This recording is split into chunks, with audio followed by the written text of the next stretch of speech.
Le 4 février. À la lecture du fascicule, aujourd'hui, je remarque une phrase de Jésus qui peut servir de règle. Vous disiez ce matin que vous ne pourrez faire connaître mes descriptions à cause de leur style. Et moi, pour qui être connu est une véritable phobie, j'en ai été bien contente. Mais ne vous semble-t-il pas que cela s'oppose à ce que le maître dit dans la dernière dictée du fascicule? Plus tu seras minutieuse et précise, plus nombreux seront ceux qui viennent à moi. Cela implique que les descriptions doivent être notées, sinon, comment peut-il y avoir des âmes nombreuses qui vont à Jésus grâce à elles? Je vous soumets ce point. Faites ensuite ce qui vous paraît être le mieux, car cela m'est indifférent. D'ailleurs, humainement, je suis du même avis. Mais nous ne sommes pas ici dans le domaine de l'humain, et même le côté humain du porte-parole doit disparaître.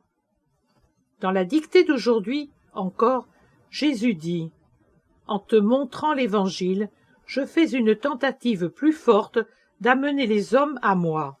Je ne me limite plus à la parole. J'ai recours à la vision, et je l'explique pour la rendre plus claire et plus attractive. Alors, cependant, comme je suis un pauvre rien qui de moi-même me replie aussitôt sur moi, je vous dis que votre observation m'a troublé, et l'envieux en profite, au point de me faire penser à ne plus écrire ce que je vois, mais uniquement les dicter. Il me souffle dans le cœur. Alors, tu vois, tes fameuses visions ne servent vraiment à rien, tout juste à te faire passer pour folle, ce que tu es, en vérité. Que vois-tu? Les fantasmes de ton esprit dérangé. Il faut bien autre chose pour mériter de voir le ciel. Il m'a tenu sous le jet corrosif de sa tentation toute la journée.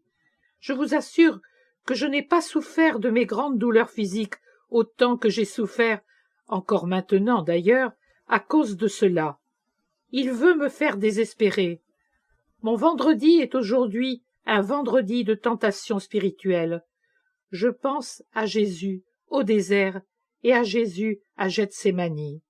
Mais je ne me donne pas pour vaincu pour ne pas faire rire ce rusé démon. C'est donc en luttant contre lui et contre mon côté moins spirituel que je vous écris ma joie de ce jour, tout en vous assurant aussi que, pour ma part, je serai bien heureuse que Jésus me retire ce don de voir qui fait ma plus grande joie. Il me suffit qu'il me garde son amour et sa miséricorde. Cet après-midi, j'ai vu l'apparition de Lourdes. Je voyais clairement la grotte creusée dans la montagne avec ses protubérances rocheuses sur lesquelles ont poussé les petites plantes des grottes, en profitant d'un peu de terre déposée sur les fissures, des herbes frêles, de la mousse, des capriers, ou plutôt de l'herbe pariétaire, du lierre sauvage aux tiges pendantes, et près de la paroi de droite, par rapport à moi, sur les côtés de la grotte, un rosier sauvage épineux qui étend ses rameaux encore privés de feuilles vers l'intérieur et vers le haut. Là se trouve une fente dans la roche, une fente qui s'enfonce à la manière d'un couloir qui monte, sombre et étroit. La grotte, ne riez pas de mon gribouillage, est ainsi faite. Cette espèce de fenêtre et la fente, et ces gribouillages qui y montent du sol, veulent représenter le rosier sauvage. Les deux lignes derrière la fente indiquent le parcours présumé du couloir rocheux. Sur le sol, il y a de la terre mêlée à des cailloux et à de l'herbe, cette herbe courte et luisante, caractéristique de certains endroits de montagne. À un certain moment, la fente s'illumine d'une clarté jaune rosé très douce, comme si un rayon de soleil était entré dans son ombre pour la rendre dorée, ou comme si une lampe cachée l'avait illuminée de sa clarté joyeuse. C'est une lumière qui rend heureux. De la lumière apparaît ensuite Notre-Dame si douce, la mère que je connais bien désormais. Elle sourit, son visage ressemble à un lys, son regard est plein d'amour et de réserve.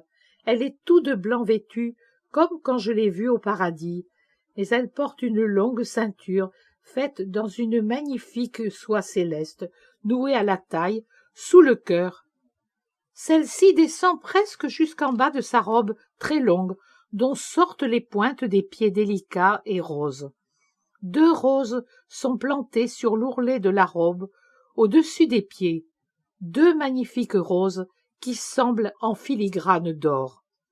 Un long voile, d'une légèreté pourtant compacte, la couvre de la tête aux pieds. Un long rosaire, qui semble formé de perles reliées en or, est posé sur ses mains jointes. Ce rosaire m'a paru complet. 15 dizaines.